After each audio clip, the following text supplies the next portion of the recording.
ও সব চাপা পড়ে যাবে। রানাঘাটের ছেলেটার কি হয়েছে?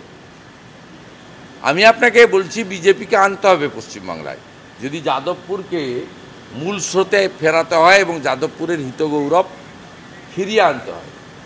প্রচণ্ড আবর্জনা হয়েছে এবং সেই আবর্জনাটা বিষাক্ত। বিষাক্ত আবর্জনাকে পরিষ্কার একমাত্র বিজেপি করতে পারে।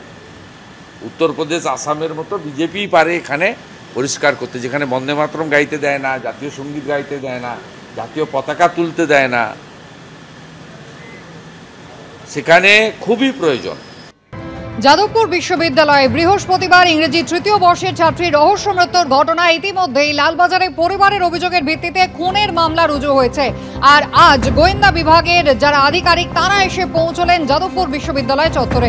সরাসরি আমাদের প্রতিনিধি আবির দত্ত রয়েছেন আমাদের সঙ্গে। আবির, তদন্তের কাজ কতটা এগোলো? কারণ আমরা এর আগেই দেখেছি অটোপসি সার্জনকে নিয়ে পুলিশ আধিকারিকরা এসে পৌঁছেছিলেন, ফরেন্সিক বিশেষজ্ঞরা তারা নমুনা সংগ্রহ করেছেন। আজকে গোয়েন্দা বিভাগের এক্সপার্টরা তারা এসে পৌঁছলেন ঘটনাস্থলে। দেখো, একেবারেই, এবং গোয়েন্দা প্রধান সহ আধিকারিকরা তারা কিন্তু এসেছিলেন। এবং আমরা যেটা দেখলাম যে গতকাল যে অভিযোগ দায়ের করা হয়েছে পরিবারের তরফ থেকে, সেই অভিযোগের ভিত্তিতে খুনের মামলা রুজু হওয়া, খুন সহ অপরাধমূলক ষড়যন্ত্র এবং তার সঙ্গে সংগঠিত অপরাধ, এই তিনটি ধারাতেই মামলা রুজু করা হয়েছে। এবং এই যে মামলা রুজু করা হয়েছে সেই মামলার পরিপ্রেক্ষিতে আজকে সকালবেলাই হোমিসাইড শাখার টিম তারা আসে যাদবপুর থানাতে এবং কেস ডায়েরি, যেটা যাদবপুর থানা এতদিন যে তদন্ত করছিল অস্বাভাবিক মৃত্যুর, সেই কেস ডায়েরি ইতিমধ্যে হস্তান্তরিত হয়েছে। এর সঙ্গে সঙ্গে তোমাকে জানাবো যে আজকে আমরা দেখলাম জয়েন্ট সিপি ক্রাইম সহ ডিসি এসএসডি এছাড়াও অন্যান্য আধিকারিকরা তারা ঘটনাস্থলেও যান এবং সেখান থেকে যেটা ফরেন্সিক বিশেষজ্ঞরা পরীক্ষা করেছেন সেই অনুযায়ী এবং তার সঙ্গে পারিপার্শ্বিক তথ্য প্রমাণ কিছু পাওয়া যায় কিনা সেই বিষয় নিয়েও কিন্তু তারা অনুসন্ধান চালাচ্ছেন। তোমায় জানাই যে পরিবারের তরফ থেকে মূলত দুটো বিষয়ের উপরে গুরুত্ব দেওয়া হয়েছে। তারা বলছেন যে সাঁতার জানতো না অনামিকা এবং সেটা বন্ধুরাও জানতো এবং সেই সুযোগ কি নেওয়া হয়েছে। দ্বিতীয়ত তারা এটাও অভিযোগ করছেন যে ধাক্কা মেরে ফেলে দেওয়া হয়েছে, এমনটাই তাদের সন্দেহ। তাহলে যদি এই যে অভিযোগের ভিত্তিতে যে মামলা শুরু করা হয়েছে, পুলিশের তরফ থেকে এখন এটাই দেখা হচ্ছে যে কারা ওইখানে উপস্থিত ছিল যখন অনামিকা ওই জলাশয়ে পড়ে যাচ্ছে, আদৌ কি কেউ উপস্থিত ছিল, আর যদি উপস্থিত থেকে থাকে কেউ তাহলে তারা কারা। তার কারণ 3টে সিসিটিভি ক্যামেরার ফুটেজ পাওয়া গেল যখন ঘটনাটি ঘটছে, যেহেতু সামনেই বাথরুম রয়েছে সেখানে সিসিটিভির আওতার মধ্যে সেই অংশটা নয়, সেই অঞ্চলটা নেই এবং সেই ক্ষেত্রে কি ঘটনা ঘটেছে তার জন্য বয়ানের ওপরেই অনেকটা নির্ভর করতে হচ্ছে।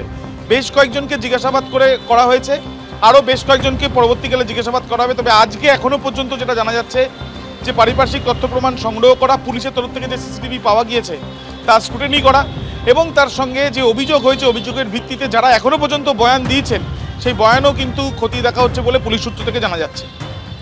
ধন্যবাদ।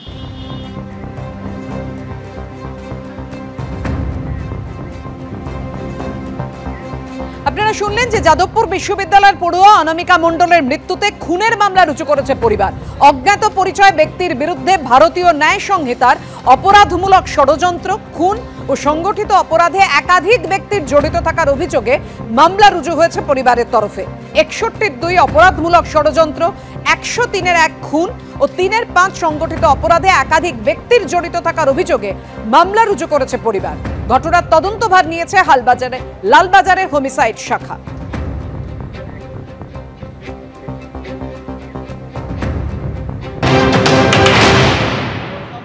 না, ওরা কোনো যোগাযোগ করেনি আমাদের সাথে। ডিপার্টমেন্টের থেকেও কেউ যোগাযোগ করেনি। আর সহপাঠীরা যারা ওর সঙ্গে ছিল না, কেউ ফোন করেনি। তার কারণ জড়িত তো ওরাই না, সহপাঠীরাই অবশ্যই জড়িত। অর্থাৎ বাবা বলছেন সহপাঠীরাই জড়িত। এখনো বছর 21-এর মেয়েটার মৃত্যু কিভাবে হলো তার ধোঁয়াশা কাটেনি। যাদবপুর বিশ্ববিদ্যালয়ের পড়ুয়া অনামিকা মণ্ডলের মৃত্যুতে জল্পনা বাড়িয়েছেন বিশ্ববিদ্যালয়ের এক নিরাপত্তা রক্ষী। তার দাবি, বৃহস্পতিবার রাতে একটি মেয়ে ছাত্রদের খবর দিতে আসে যাকে তিনি চিনতেন না। নিরাপত্তা রক্ষীর আরও দাবি, অনামিকার জলে পড়ে যাওয়ার খবর পেয়ে তারা যখন ঘটনাস্থলে যান তখন দেখেন সেখানে আর কেউ ছিলেন না। এখানেই প্রশ্ন উঠছে, কে সেই মেয়ে যিনি অনামিকাকে পড়ে যেতে দেখেন? তিনি কি অনামিকার সঙ্গেই ছিলেন? উঠছে প্রশ্ন।